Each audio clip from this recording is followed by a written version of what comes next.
தசரதனுடைய தேர் 10 திக்கிலையும் போகுமா. அதனாலதான் அவனுக்கு தசரதன். இந்திரனுக்கு அனாயாசமா வெற்றியை வாங்கி கொடுப்பான் ஜெயஸ்ரீய. 100 அஸ்வமேத யாகம் பண்ணினா அந்த இந்திரனுடைய சீட்ல உட்காரலாம். எந்த மனுஷனையுமே பகவான் பூர்ணமா வச்சிட மாட்டானு ஒரு வீக்க ஒண்ணு தட்டி வச்சிருக்க. தசரதனுக்கு என்னடா வீக்குன்னா 60,000 வருடம் ஆச்சு. கௌசல்ய, சுமித்ர, கைகையின்னு 3 மகிழ்ச்சிகள், புத்திர பாக்கியம்.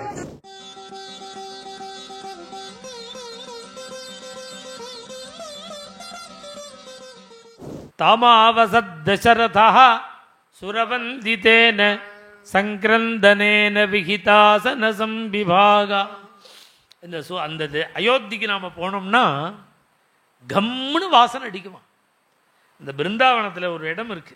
இந்த பிருந்தாவனத்தில் பாங்கே விகாரி,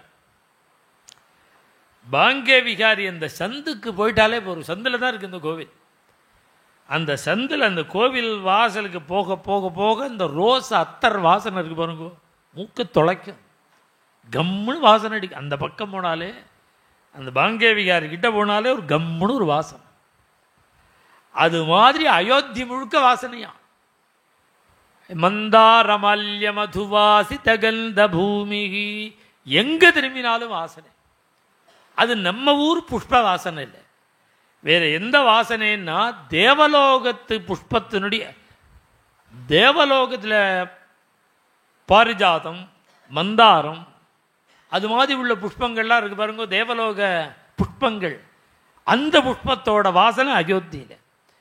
அந்த புஷ்பம் எங்க அயோத்திக்கு வந்ததுன்னா அந்த புஷ்ப மாலையை தான் பாரிஜாதம், மந்தாரம், இது மாதிரி இந்த புஷ்ப மாலையை தான் தசரத சக்கரவர்த்தி கழுத்தில் போட்டுருக்கான். சுரலோகலப்த மந்தாரமல்ய மதுவாசித கந்த பூமி, இதெல்லாம் கண்ணால் கூட பார்க்க முடியாத இந்த புஷ்பங்கள் எல்லாம் அது எப்படி தசரத சக்கரவர்த்திக்கு மாலையா கிடைச்சதுன்னா, இவன் தேவலோகம் போயிருக்கான். தேவலோகம் போய் தேவதைகளுக்கும் அசுராளுக்கும் யுத்தம் வர, அசுராளை ஜெயிக்க முடியாத பொழுது இந்திரன் தசரதனுக்கு சொல்லி அனுப்பிச்சு, தசரதனுடைய தேர் 10 திக்கிலையும் போகுமா.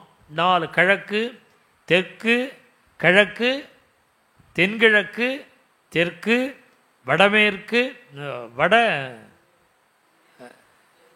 தென்மேற்கு, மேற்கு, வடமேற்கு, வடக்கு, வடகிழக்கு, இது 8 திக்குகள். அப்புறம் பாதாளம், ஆகாசம், 10 திக்குகள்.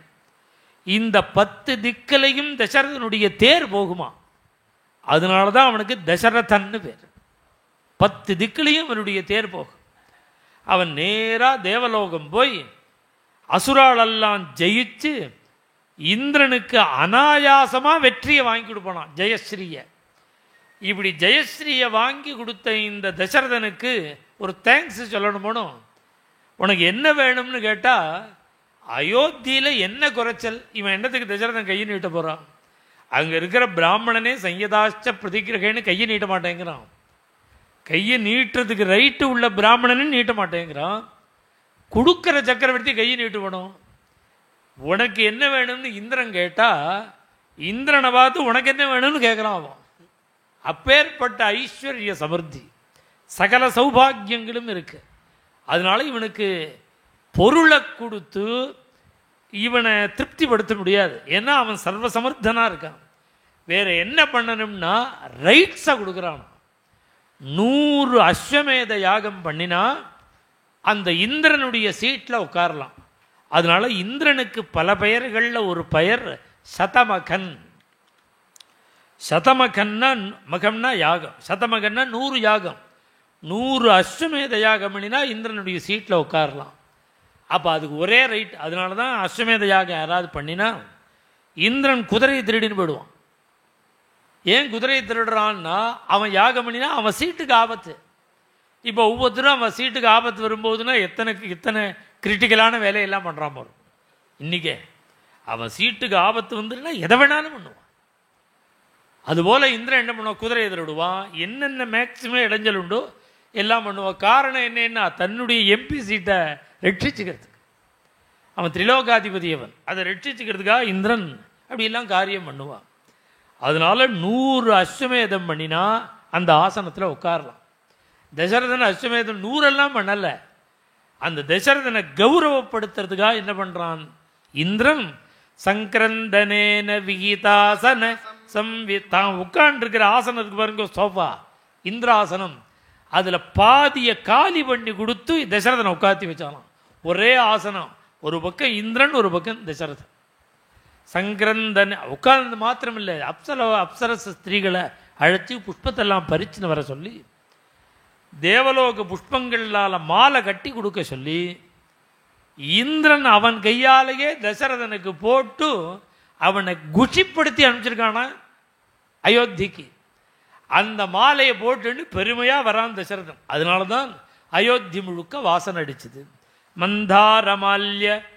மந்தாரமால்ய மதுவாசித கந்த பூமிகி. இப்பேற்பட்ட சக்தி உள்ள தசரதன் எந்த மனுஷனையுமே பகவான் பூர்ணமாக வச்சிட மாட்டானு ஒரு வீக்கை ஒன்று தட்டி வச்சிருவான். ஒரு வீக்கு உண்டு. தசரதனுக்கு என்னடா வீக்குன்னா 60,000 வருஷம் ஆச்சு கௌசல்ய சுமித்ர கைகையின்னு 3 மகிழ்ச்சிகள், புத்திர பாக்கியம் இல்லை. அவன் பண்ணாத நல்ல காரியங்கள் கிடையாது, எல்லாம் பண்ணி பார்த்துட்டான், புத்திர பாக்கியம் இல்லை. மேலும் இது போன்ற சிறப்பான நிகழ்ச்சிகளை காண இப்போவே லைக் பண்ணுங்க, ஷேர் பண்ணுங்க, மறக்காம சப்ஸ்கிரைப் பண்ணுங்க.